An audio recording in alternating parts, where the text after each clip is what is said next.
Oh, my gold chain showing? Oh, we doing gold chain? Let's go. Come on. Hell yeah. Let's go. Come on. Oh, nice, dude. Is that new? I had a couple months. Carla got me for my birthday.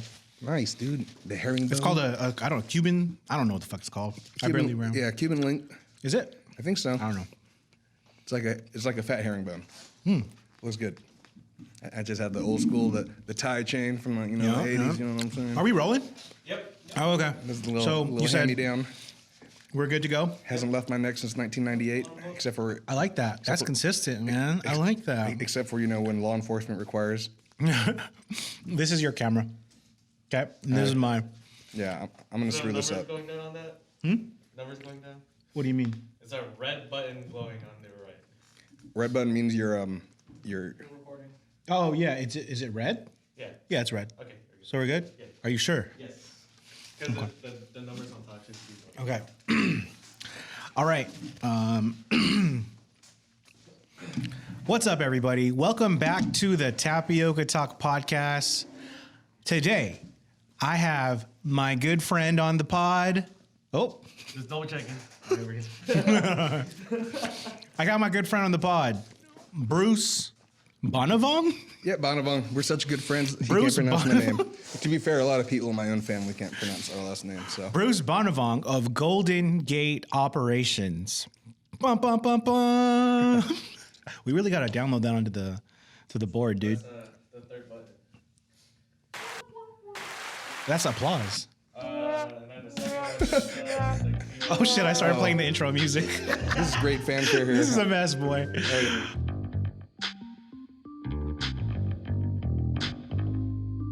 Take peace, and a little love. That's all we need. All we really need is peace and love. Take a little peace, and a little love. It's all we need. All we really need is peace and love.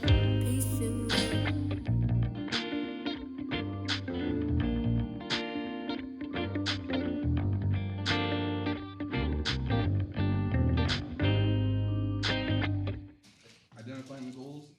Yes, sir. Knocking that game plan out. We're back. Bruce of Golden Gate Operations. Now, you might be asking, what the hell is Golden Gate Operations? Plain and simple, Bruce is my bookkeeper. Don't tune out yet, ladies and gentlemen. Do not tune out. Bookkeeper, what? Golden Gate Operations? No. Do not get it twisted. Bruce is probably one of the most important people I know with regards to running all my businesses. So if you're a listener purely just for to get a little inside look on how a business runs, you need to get yourself a Bruce Bonavong of Golden Gate Operations right now. I might be maybe you think I'm exaggerating. I'm fluctuating my voice a little bit, but I cannot stress it enough.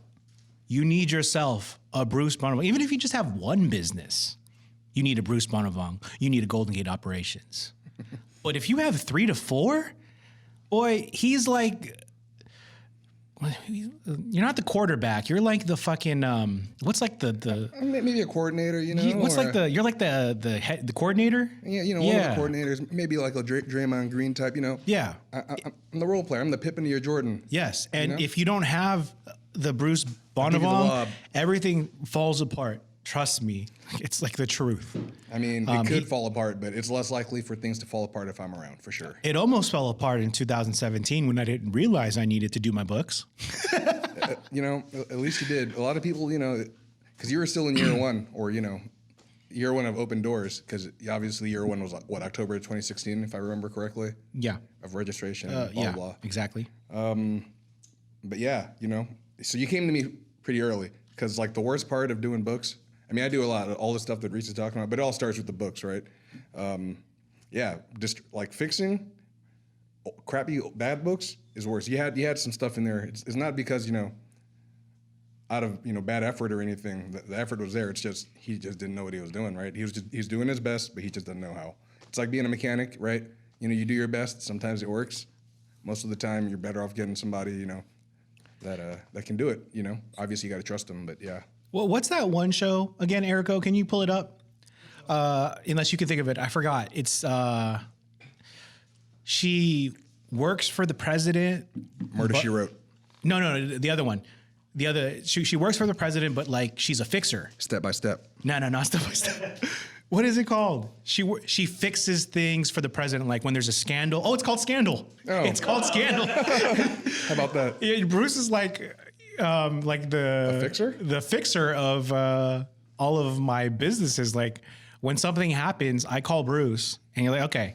First of all, he keeps me calm because there is literally no week where something wrong doesn't happen, where you're like, oh shit, my business is gonna close tomorrow. I call Bruce, he's like, Reese, calm the fuck down.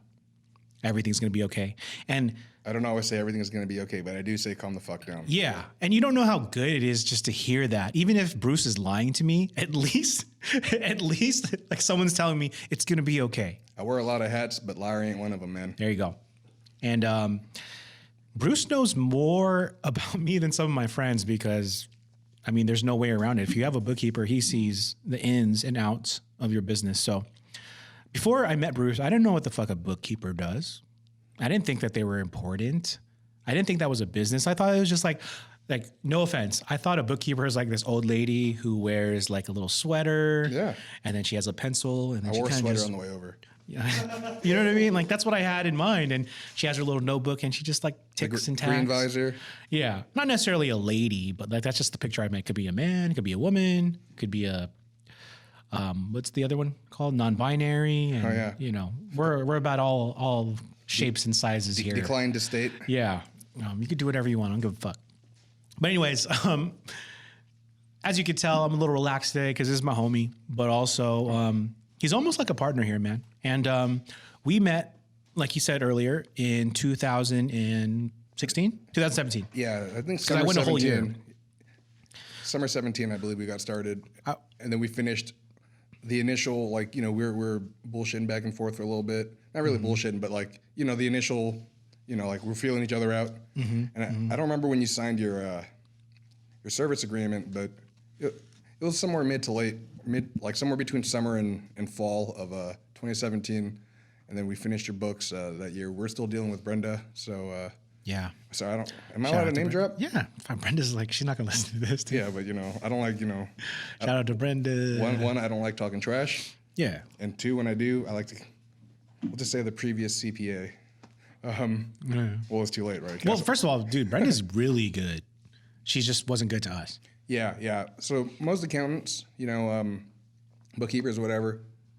I mean, if they already, you know, if they're in the game for a few years and they didn't quit and do something else, because accounting's not hard, but boiling down accounting into making it something that is useful to a decision maker, right? Because at the end of the day, if you're an accountant, you're not the decision maker. You're the support staff, or you're part of the support team for the decision maker. In this case, Reese, right? Yes, sir. So you know, like Reese wants to call a play. You know, I'm his coordinator. I'm like, nah, it's probably dumb to do that right now. You know, or you know, like, I might use different words, but like, you know, oh hey, you know, if you want to do that, we got to do this, and this first. You know, we got to set it up. Yes, sir. If that makes sense. Hey, you know what? I changed my mind. You want to pour a little bit of that proper 12 into our bobas? You want to do that? Yeah. Let's do that, bro. So we got to sip it down first. Yeah, go ahead and open it up. We're gonna do a little something different What because you mean open it up? just open up the top a little. Just Okay. tear it open a little.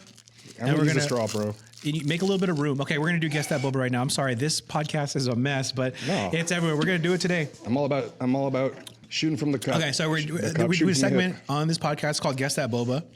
You gotta guess what that flavor is, and if you do, I'll give you $20. Okay, Erico, you know what his is, right? Yes. Okay, so how many flavors in this? Guava. You got 3 guesses. You can have some yes or no questions as well. Bro, I don't know what else I can guess. This isn't guava No. or anything related to guava.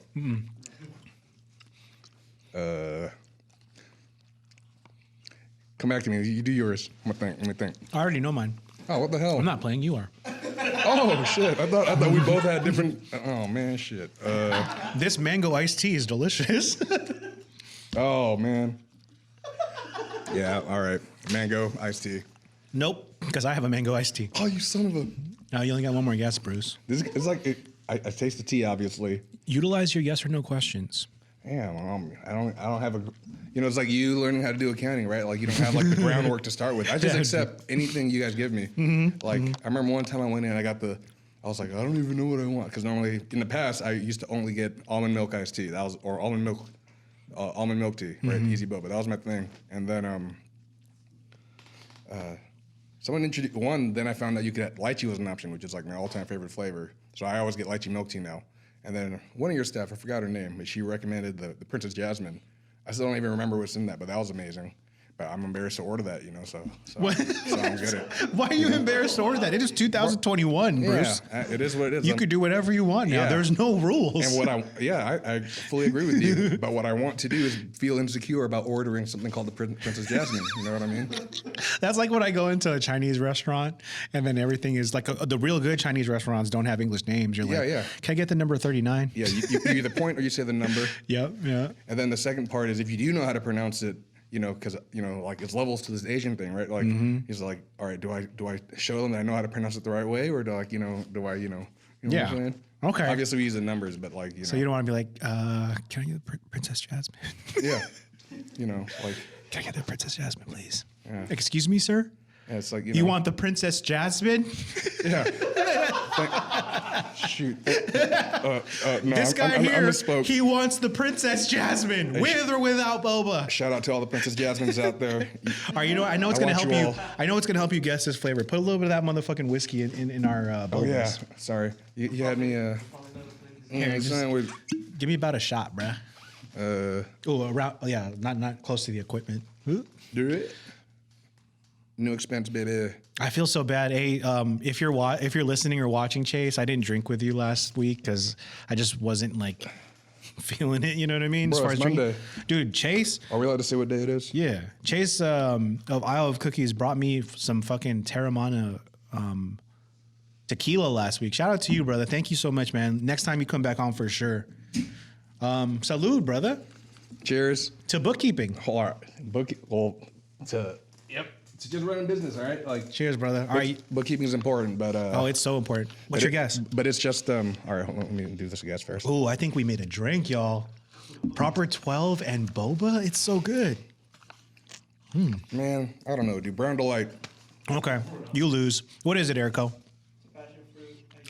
Passion fruit iced tea. Man, see, because I was feeling like the Pog vibes. Obviously, Pog has 3 things in it: Is there passion fruit in Pog? passion fruit, orange guava. Oh, you're right. There you go. Right? Or am I? You know, you were wrong, but there is passion fruit in Pog. Oh yeah, That's the P, right? Yeah. Oh. No, man, it's the G, bro. That's a passion fruit iced tea from Peace, Love, and Boba. You lost though, so no $20 for you, my friend. That's all right. I'll bill you. I'll get that 20 back somehow. All right, anyways, back to the meat of this. So Bruce and I, we met in 2017, and just give you a little backstory. We had been open for a year, and I get this letter from Uncle Sam stating, hey, it's time to do your taxes. And I was like, taxes?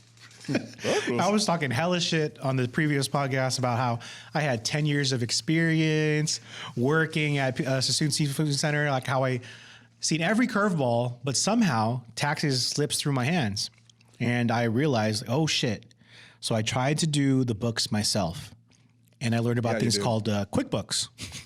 And I signed up for everything. And they're like, okay, this is what you got to do. And I felt like I was at the bottom of Mount Everest.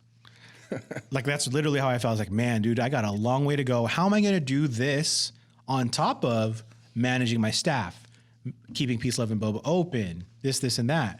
And I remember I was getting a haircut from Pat, who has also been on the podcast before. Has he? Yeah, dude. Thanks for listening. I appreciate you. Hey, man, I've been asking for this link. I know. You know, I've been around since the prequel, you know? Yeah, no, I'm just playing. Yeah, but I was getting a haircut, and he's like, "Hey, Reese, like, I know you just opened up a business. One day you're gonna need some bookkeeping. Here's my cousin, Golden Gate Operations." And I remember I just like, okay, whatever. And then that card clicked in my head. I was like, "Oh, dude, Pat recommended this guy. I hit you up, and we set up a meeting." Yeah, I can't remember if it was call or text. You know, either way, obviously, most of our communications now is text. It's just so convenient. A lot of accountants are stuffy. They want like emails and paper trail. Like obviously that's important, but like I was saying earlier, the most important thing is making sure that the work gets done, and that's how we get our work done. A high percentage of it. I would say over 90%. So, if you had to describe what you do, what does Golden Operations do? What are the services you provide for somebody like me? You want me to just boil it down into like? Hey man, we got all the time in the world. Whatever you want to do. So first, let's just start. Like I was mentioning before, I don't make the decisions. I just help the decision makers. I give them the information they need. I answer the questions, or I bring up things that I think they need to know. Right. Step one, you got to have the books right. You ever watch sports? And when you're watching sports, the games the teams on a drive, they got this, and a random graphic comes up. It's not random, but a graphic will come up with stats or relevant data. Mm-hmm. That's what I provide you, and then there's a whole bunch of work behind it to have that stat ready to go. But long story short, I do analytics, and analytics don't mean anything if the books aren't right, because that's where all the information comes from. Every transaction, from your bank account, your credit, out of pocket. I just collected a sack of friggin' receipts from Jabo. That's all data, and I record it to the best of my ability. I want to say 100%, but we'll never call it 100% because we want to keep ourselves, sharp. So we check them, double check them, triple check them. We get the stats in, recorded properly, categorized amounts, dates, and we make inferences from that data. And boom. And then that's just, the accounting side of it. And then we do, all the back office stuff. I help them with the sales tax. We interface with all kinds of government agencies. I basically do everything that a CFO does, but I do it from the bottom up instead of from the top down, to make sure that, because the most important work is at the bottom, right? Is more easily replaced, but it still has to be done correctly, The analysis, that's, if you know how to do the analysis, anyone can do it. I feel like I'm rambling here. No. I feel like you need to know this as a small business owner, because they don't teach it. Yeah, dude, praise the Lord on saying that. Yeah, because if you're like me, I'm just like, numbers don't really jive with my brain. Everything. Like we'll Bruce and I, we sit down weekly, and he'll go through the numbers, and I have to be like, okay, what does this mean? You know what I mean? What does this mean? You know what I mean? Yeah, I do. And he helps me. And also, if you have a business specifically in California, dude, your books have to be on point, and these are things you have to be recorded because the government, local, state, federal, they need to see every single thing that you do. And if you do it wrong, they're going to come after you. And that's how important someone like Bruce is to your business, because one little thing 5 years down the road could ruin your business, 2 years down the road, because they'll come knocking on your door and you'll be like, hey, what's going on here? Yeah. And then boom, they have the power to just snap their little fingers and close you down. Another thing I provide, through my years of experience, I have almost 15 now. I think I'll be going on 15 this October. Yo. Yeah, I look young, but or do I? don't know.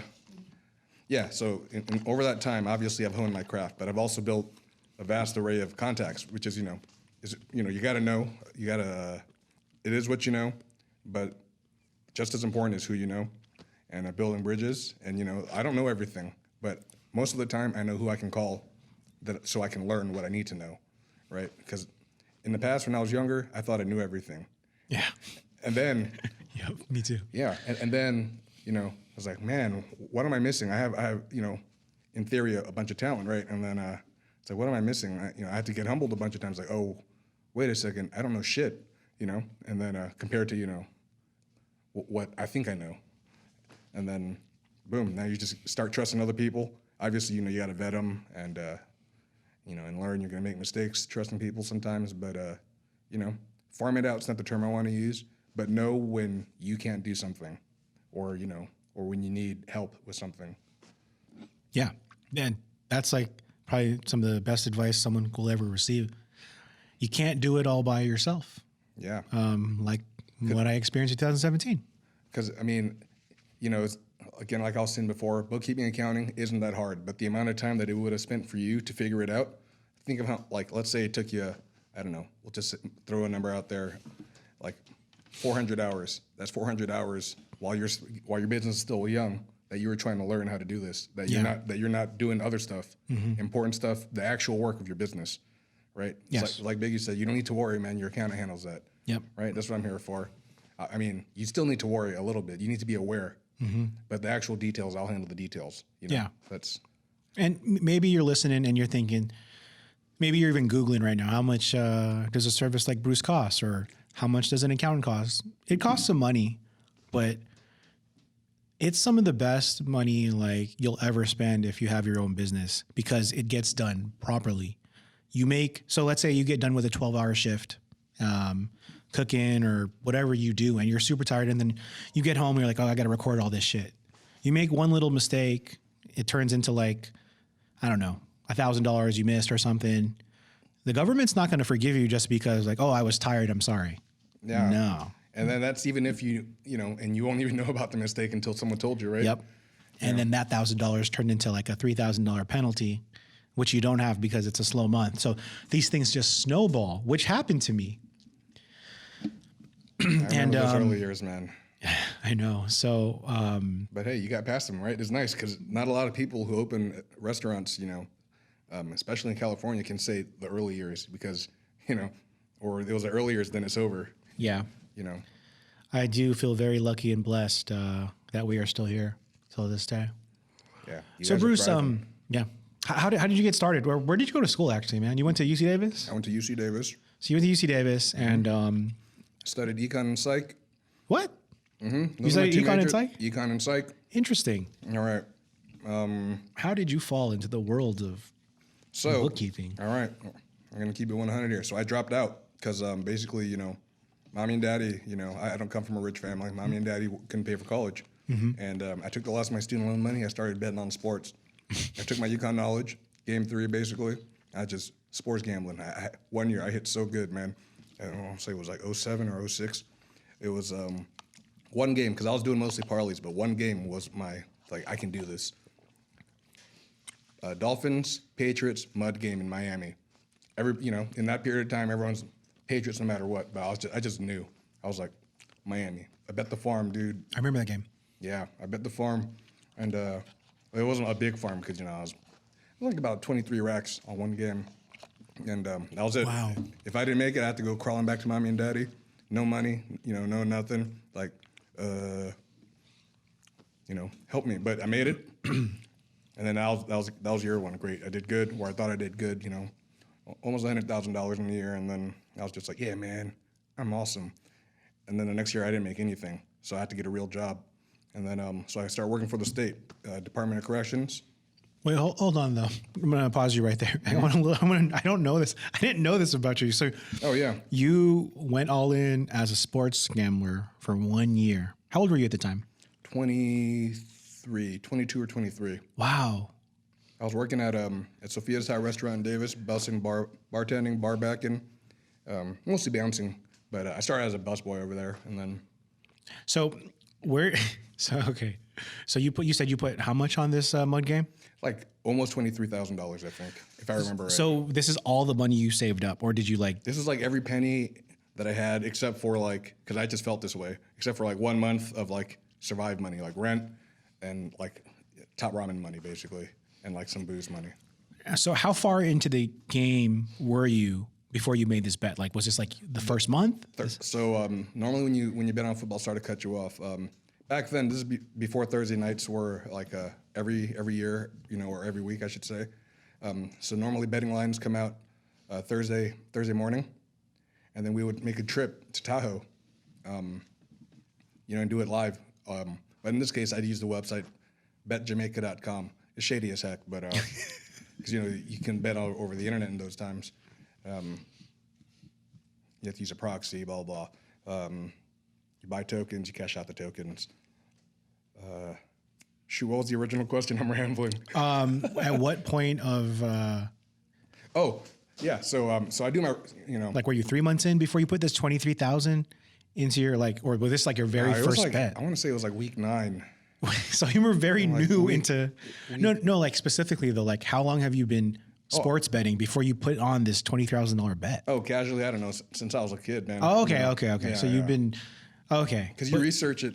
All right, so we're gonna do a side tangent here. So you know people who play the stock market or whatever. There's like however many different indices, right? You have Dow Jones, you have Nasdaq, you have American Exchange or whatever it's called, the Chicago one, and then you not to mention Nikkei, all the ones around the world. You can think of those as different leagues, okay? Like NFL, NHL, NBA, whatever. But in sports, primarily football, you have one market, the NFL, and you only have 32 teams to worry about. So I took the same things that I learned, all my econ game and everything, and I just soaked it up. It's still the same level of research, and no matter how much research you do and what you know about the fundamentals, stock trading and sports gambling are cut from the same cloth. You're still making inferences based on previous data, but then the market still has to play out. The game still has to be played. Interesting. Right. So it's the same. Obviously, the details are different, but the mindset is the same. Because when you're investing in something, you're gambling, right? Yes, sir. You invest in your business, you're gambling on yourself. So you have more control there. Football, you don't have any control over that, unless you're in a mob or something. Not that that's a real thing, but it could be. I mean, there's lots of times, if he calls in the clutch moments, it's like, Yeah. No, for sure. somebody made that call. You're a fool if you don't believe that. Yeah, I'm not saying it happened or it didn't happen. I'm saying if somebody really wanted to, there's people who can pull those strings. Yeah, it's happened. So, okay, last question on this. Like, where did you gather enough, like, cojones to just put all of your money into one bet? I mean, God damn, dude, $23,000 as a 22-year-old is a lot of money. $23,000 is a lot of money right now. I mean, like, you don't see as much now, but, my cousin Pat, if you ever talk to him on stuff, he probably, did me a favor and never mentioned this stuff to you in the past. But I still do crazy stuff sometimes. But back then I was doing crazy stuff like, shoot, Yeah. it's just like normal. You know what I mean? So you're saying like a little bit of ignorance is bliss kind of deal? Most of the time I'm aware because like, it's just gambling, right? Like, obviously that's a big stake, but, I wasn't ready to get a job, man, and I was just like, hey, if I don't believe in this, because like I believed in my analysis. Yeah. You know what I'm saying? Like that's I wouldn't have just done this on a whim. Yeah. I just knew, So it wasn't like, hey, I'm going to go put $10,000 on black. Yeah, no. Like, not that I wouldn't do that, but that's not. But this is a different type of bet. Yeah. This is like I did my analysis, and percentages. You're playing percentages, man. And I'm just like, this is my hunch. So one of the basic things you learn in econ if you decide to study that is a cost benefit analysis. I mean, if I had scaled this bet down, let's just say to $100, I forgot what the line was, but it was like a triple up. It was like plus 300 or something. I forgot the line. I could be wrong. Fact check me, but it was a big come up. It was a big time. You got into the six figures with that bet. Yeah. Wow. Well, Dude. no, overall after that bet, but no, I got like, I think that payout was like almost 70. That's a lot of money for a kid that never had no Dude, money most before. people wouldn't do that. I mean, I might do that right now, but even if I had that money when I was your age, fuck no, dude. I made the decision early, but I didn't pull the trigger until I think Friday.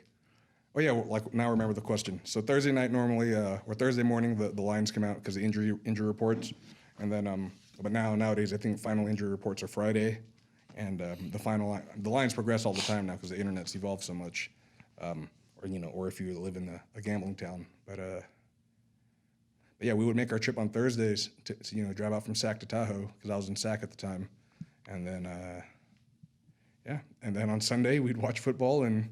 Boom. And if we win, we go pick up our winnings the next week. Wait, so what did it feel like? I'm sorry. What did it feel like when you won that fucking bet, dude? It was sick, dude. I didn't cash out right away because this one wasn't a Tahoe bet, like I was saying. It was a Bet Jamaica bet.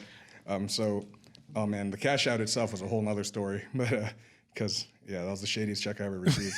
but it was a check. Wow. From Bet Jamaica?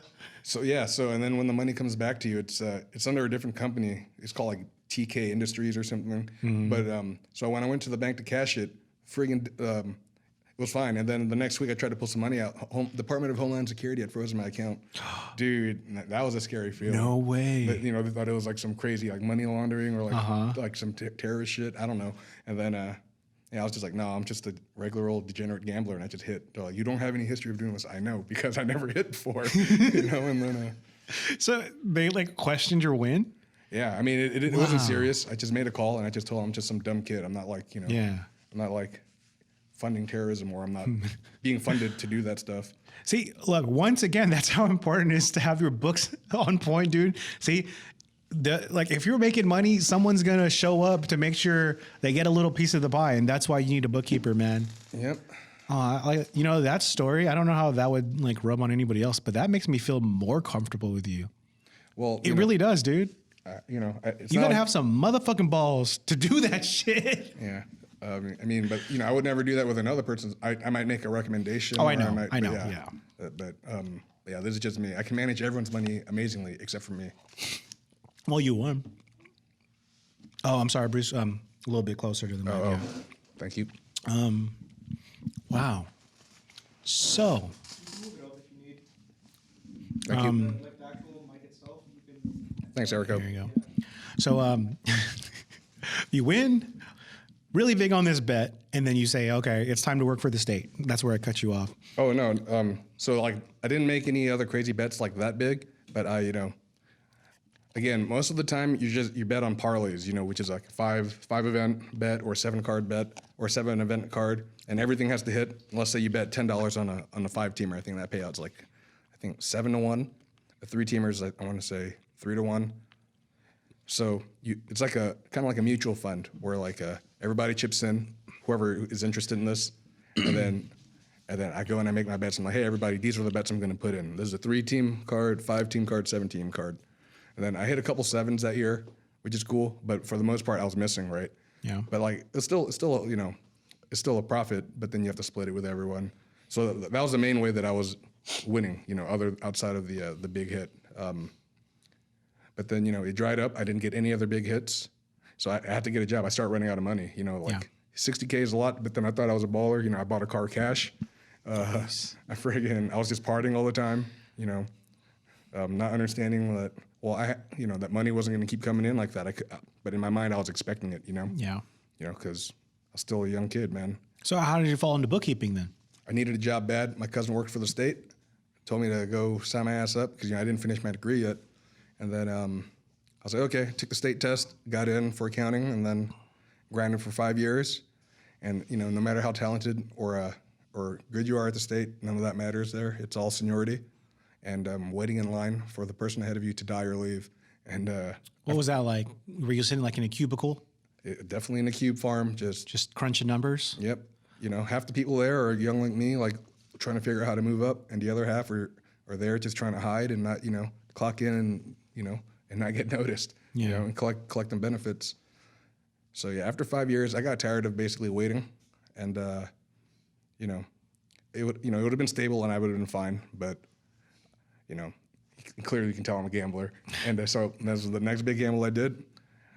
Not only did I leave, I cashed out my retirement.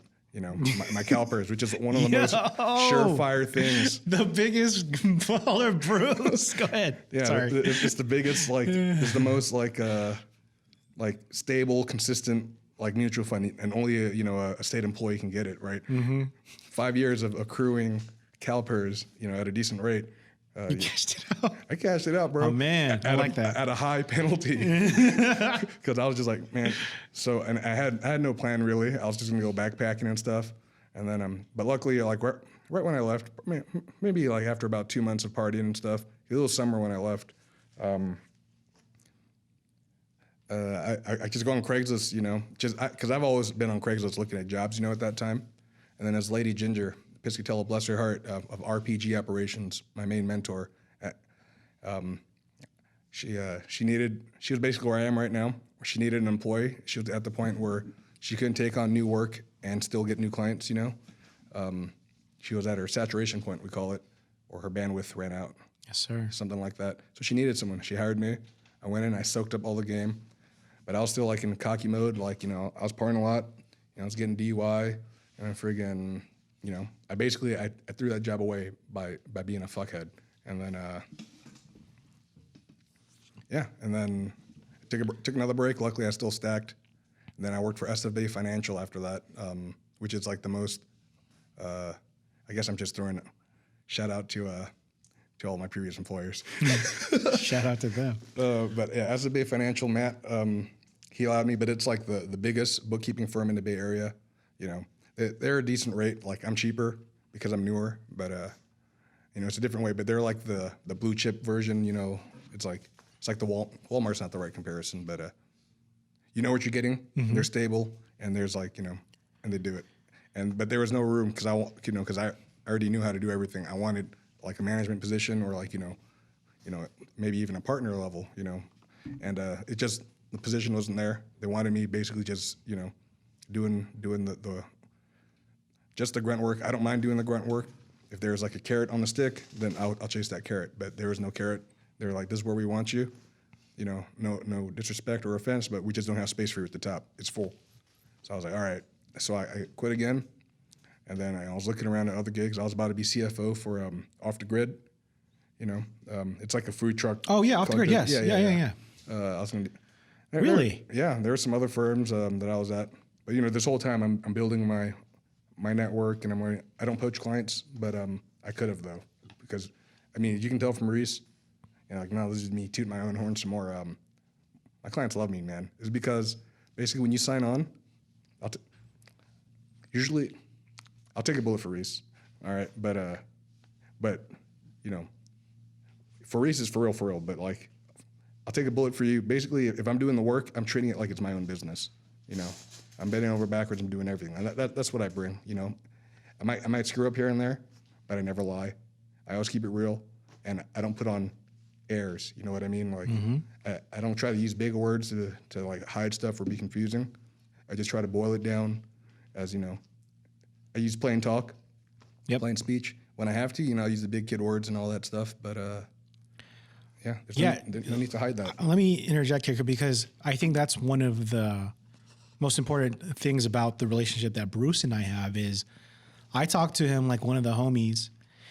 And for me personally, that changes like the dynamic of like what I have to share with Bruce compared to like, because I did shop around with other bookkeepers at the time and and they were just like Bruce, but they were like, you know, hello, Mr. Canlis. May I introduce myself? I'm a bookkeeper for Blue Chip. No, it wasn't. You were like, "What's up, Bruce?" You're like, "What's up? I'm Bruce." Yeah, no, Pat referred me. Blah blah blah. And I was like, "Oh, he's one of me."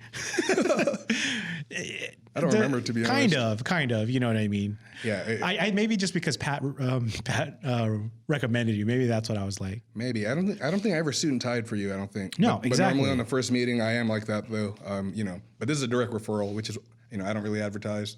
I prefer direct referrals because one, they can give a little background about me. I don't have to like waste months and years, basically having to put on airs and like be fake. You know, I don't say fake, but like. Yeah, it's like how I talk sometimes on this podcast. You got to just have a different voice on, you know what I mean? Mm-hmm. So, anyways, yeah, just the relationship that Bruce allows me to have with him, it's not necessarily like something you would have with a different bookkeeper. I'm pretty sure there's other bookkeepers like Bruce. I doubt it, but I'm pretty sure they're out there. And you have to share like literally everything about your business to your bookkeeper, and like, there's no wall. There should be no wall between you and your bookkeeper. Exactly. So, and if you want to do everything correctly, if you know what I mean. Part of what the reason that I speak this way, you know, one is natural to me, and I don't have to like, you know, I don't like to have to like, you know, think when it comes to the fundamentals, and like what Reese was saying, there shouldn't be a wall. I don't want to have to find out about something that he did, you know, that he didn't think anything about, and you know, he's not trying to do anything wrong, but it was important accounting wise, right? But I want it, so like, I'd rather have him tell me too much than not tell me enough, you know. But you have to build that trust to get there. Like, you know, you just meet some dude with a freaking briefcase and a notepad, you know, it's like, tell me everything, you know. One would think that bookkeeping is this black and white thing where you just crunch numbers, but no, man, there's like this magic art to bookkeeping. There's some wiggle to it. Yeah. But the fundamentals for sure is black and white. You know, there's If you know, you know. If you're watching this and you have a bookkeeper, you know what's up. You know what I mean. yeah. You know, I always say, man, you need someone that you know you can't do your books yourself or you don't know somebody that you can trust, obviously, and that knows what your goals are, right? Because there's, I don't want to say the right or the wrong thing to do, but there's a certain way to do accounting, and and then there's some wiggle, right? And then you can wiggle one way, or you can wiggle the other. It all depends on what your goals are, you know, what you're trying to achieve, which is either reduce tax liability. You know, you want to lower your income, your bottom line as much as possible to reduce tax liability. Normally, that's someone who's interested in keeping their business running forever, keeping it, you know, in the family, owning it, and just running that. And then the other way is if you're looking to sell your business, you know, basically to get bought out at some point, you know, startup and sell out method. You're just trying to make that thing look better. So you're hiding is that the word? We can edit that out. Yeah, that's okay. No need to edit. We're not saying this isn't real advice anyway. Yeah. We're just shooting the shit. Yeah, so you basically make your bottom line look better, right? So that's why you hear certain words like shell company or whatever. You know, you have a parent company that their only job is to eat expenses, right? And then so all the income goes into the underling company, to the subsidiary. Yeah, all that stuff. It's really important. Yeah. Sorry to keep running away with the ball. No, man. This is exactly what I wanted to get into with you. So what pushed you over the edge to like say, hey, it's time for me to do my own thing, start my own business? Straight up, no one would pay me what I wanted, you know, because what I wanted was the stability of the state job again, but at like a high responsibility level and high pay, right? Like I was ready to take like $100K and, you know, just be some payroll supervisor for some random corporation, whatever. I was ready to take that, but I was still young, you know, and even now I still look young, and I can button it up and, you know, and tone down the origins of my speech, we'll say, but this is my normal way of speaking, and but you know, I can speak corporate. I learned that in my 5 years working for the state. But basically, I couldn't find the deal I wanted. Yeah. You know, and I didn't know I wanted to open a business yet, man. And then I was like, all right. So I started doing books on the side, you know, helping people. I helped Pat out, a lot of other barbers. One of my friends, his uncle, has a law firm. He needed help with books. And then, they're just like, yeah, thanks. You're doing a great job. I'm like, yeah, okay, cool. Like, and then I thought about, hey, man, I'm actually making decent money doing this. Yeah. What if I had, like, you know, instead of 2 clients, I had 10, you know? And then, so I did. Gotcha. And that's basically it, because I couldn't get a job, or the job that I wanted, I should say. So normally I wouldn't ever recommend that. You should always have something, you know, money coming in. But I was lucky to have a little cushion that I could, you know, have options or take time to find the right gig. So you were actually okay with working for somebody else. It's just the fact that you couldn't like get the numbers that you wanted specifically, right? Yeah, basically, I couldn't get the right deal for myself, and I was, you know, still in a position where I could say no, you know. But if I couldn't say no, I would have just took the first decent one, you know, with benefits and okay pay, you know, like who would turn down, you know, $80K, $90K in the Bay Area with benefits, you know, steady, and because, you know, accounting, health, and can I say? Say it, whatever you want, dude. Prostitution. Those are the 3 businesses that never, ever go out of business. Tough times, good times, you know, party times, freaking sad times. I see what you're saying. You know? I see what you're saying. Money, health, wealth, and that thing. Yeah, I see what you're saying. Gotcha. So like when you were kind of in the rough, not in the rough, but we were in the thick of things, and you were like just working for yourself. Mm-hmm.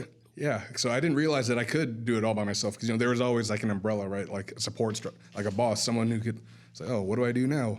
And then it's like, oh, wait a second. I'm not really asking that anymore, you know? So I had to learn some of the Entrepreneurial stuff. Thank you. You know, and you can only learn that with experience. You can only read so much in a book. Yeah. But as far as the actual accounting skills, I had those, you know, and but that's how I got into it. Basically, it just happened. It's kind of like this organic thing. You didn't you weren't at UC Davis thinking like, oh, I'm going to be a bookkeeper. No, you know, so when I first went to UC Davis, I went there for computer engineering. oh man, I didn't want to be in that dungeon coding all day. I was all right at it, but I didn't like that life. And I was like, oh, well, I have all these science units. Let me go to biochem. And I was like, yeah, man. So then I did have a plan. I was like, yeah, I'm gonna get good at biochem. Then I'm just gonna like straight up copy these prescription drugs and sell them for cheap. And then, but then it's the same lifestyle. You're just in a different lab. Instead of a computer lab, you're in a bio lab. I didn't like that either. But I did like the business side. So I was just like, let me just do what I can and get the hell out of school as soon as I can. So I switched to business, which is my normal hustle anyway. I was in DECA in high school. I don't know if you know what that is. Yeah. Mm-hmm. Yeah. NorCal winner, state. All the fucking smart people do International. Academica, right?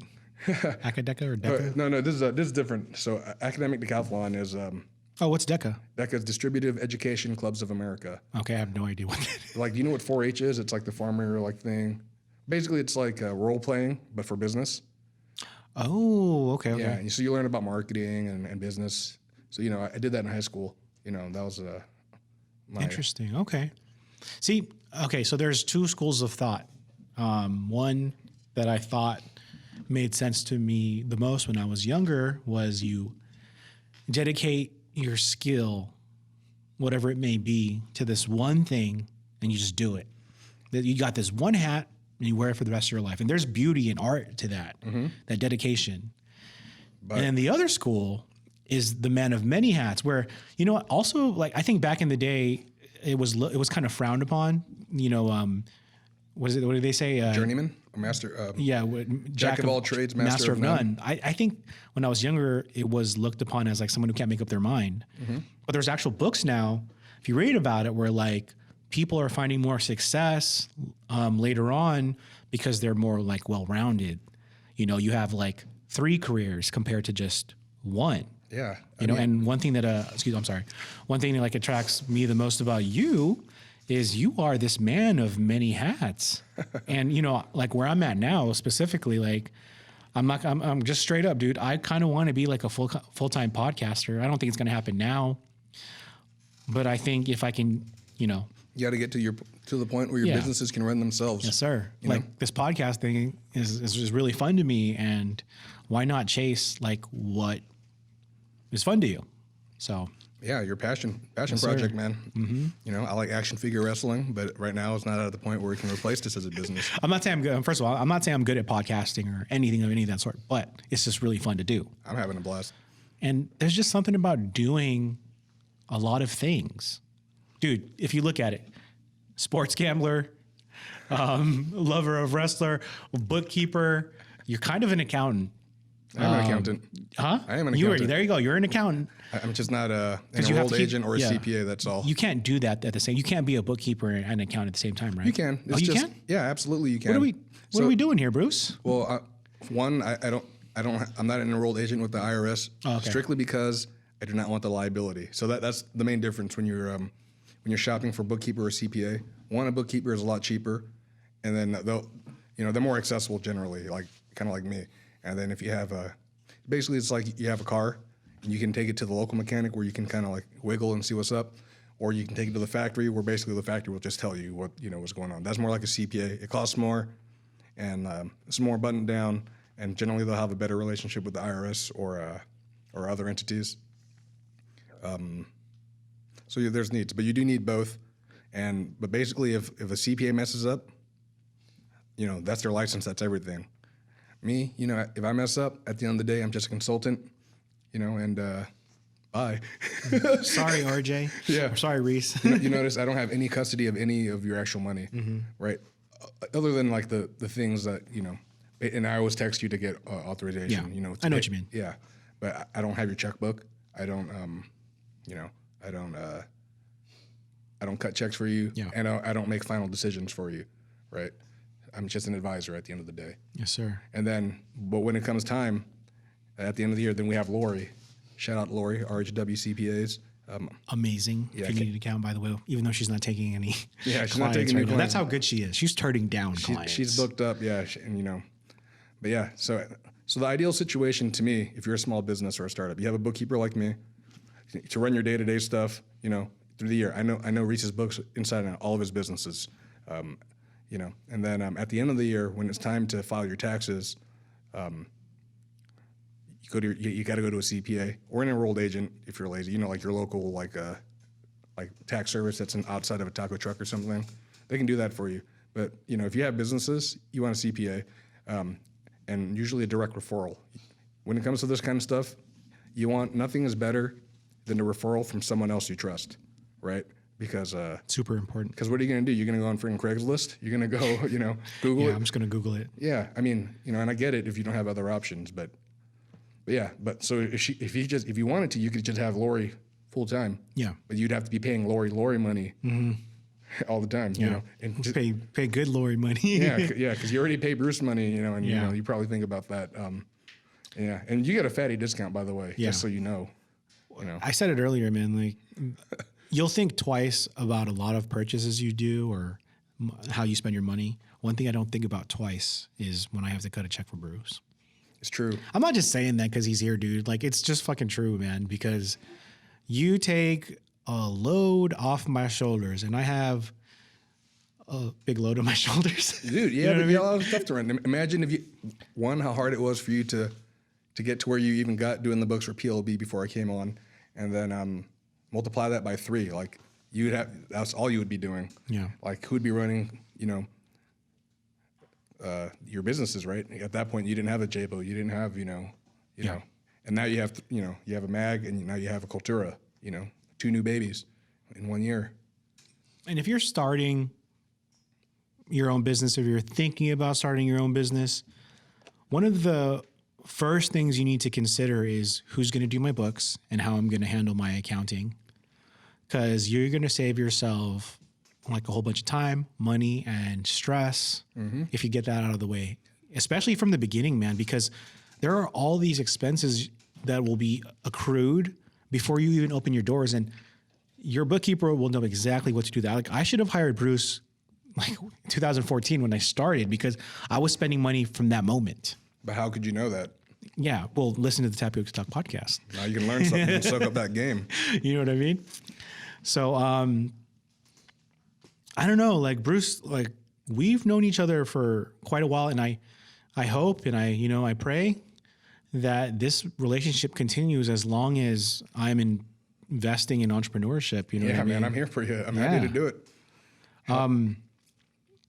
As a fellow business owner, like, what has it been like for you before we end this thing? Like, what has it been like for you the past couple of years, specifically like 2020? 2020, all right. So bad year for a lot of people, but like I was saying, in times of crisis, health, wealth, and that thing, right? I had a really good year, best year of my entire career, including all my previous gigs. People were hitting me up left and right to put out messes. Whether they're looking to go into bankruptcy, whether they're looking to, they had a great idea and they want to start a business, or just general help with their, paycheck protection program, for example. That was the biggest way that I scored this year, helping people with that. Basically, RJ got a sweet deal because I didn't do this, but what I was doing for everyone else. Some of you got the RJ deal, but not many. Man, I feel bad now for my other clients here and whatever. So they already signed, and it's a great deal anyway. So you PPP. If do you need me to go into the details of I know what you're saying, but yeah. Okay. So basically, but I mean the details of the program itself. Oh no Okay. need. So basically, I would do everything: applying, booking, and then filing for forgiveness from front to back, and then charge you 5% for it. Mm-hmm. And that's what I did. I didn't do that to you though. I didn't charge you anything, actually. Nope. I owe Bruce a little bit of Boba after this. You actually owe me. So I drafted some documents for this place, Mad Up Packet Games, and you're supposed to pay me in the form of a bottle. Oh, yeah, I know, dude. That's okay. This is close enough. You can have that thing. I'm not going to drink that. It's not the same. It's okay. I know. I still owe you, though. I still owe you, bro. It's accruing interest. Yeah, there we go. Yeah. So the tier, the shelf of the I need bottle to get you like is, some 50-year. Yeah, maybe. I like the cognac. But yeah, that's I know we rambled a lot here, and there's so many more details, but it all starts with the bookkeeping as far as what I do. Yeah. But when people ask me, what do I call myself? Like operations consultant. Yep. Assistant to the decision maker. Something like that. In my heart, I know what the correct decision is or what I would do, but I can't make that decision for Reese, right? He has to make that decision. All I can do is give him the info that he needs or that I think he needs, or if he asks me for something, and then we go from there, you know? The more like-minded people and smart people you have in your corner, the odds of you succeeding in your business like go up tenfold. And that's why I have Bruce in my corner today. You've got a great team, man.